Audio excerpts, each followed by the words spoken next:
I have a team of assistants, and when I think about any kind of generative AI, Mhm. I do think about exactly like I've got this human team of assistants, and they shine at different things and they excel and are good at different things. So I think one of the big shifts for me has been understanding, well, which tools get the best results for which particular task. And that does change because they're constantly evolving the models behind them, and they're getting smarter, and they're Mhm. dropping new updates through. So it doesn't always mean that that assistant stays the best. But yeah, in terms of my go-to team, I would say ChatGPT is still my original and best. And perhaps because I've worked with it for 2 years, it really gets me. It really understands me. The latest model, without getting all techie, they've just dropped 4.5.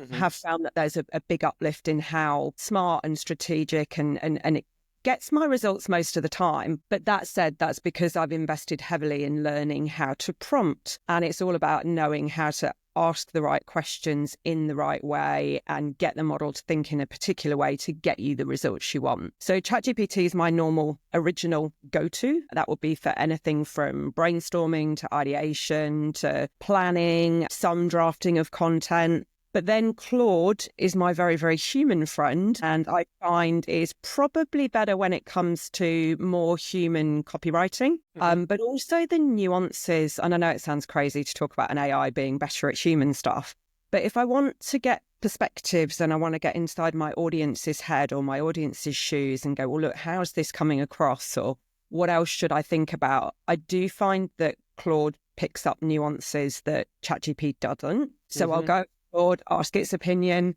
and then often bring those findings back to ChatGPT. So I'm like playing my assistants off against each other. Mhm. And then finally in the mix very, very regularly is Perplexity for more research, because obviously it's got a lot more access to up-to-date sources. And I love the way that it just pulls everything down into one place. So rather than a Google search and you're constantly clicking in Mhm. and out, I'm finding increasingly I'm searching initially through Perplexity and then bringing those findings back to one of the other tools. So they're probably my three favorites. I do use Gemini and Notebook and, Mhm. a ton of other places as well. But they're probably my three most common go-tos on a daily basis.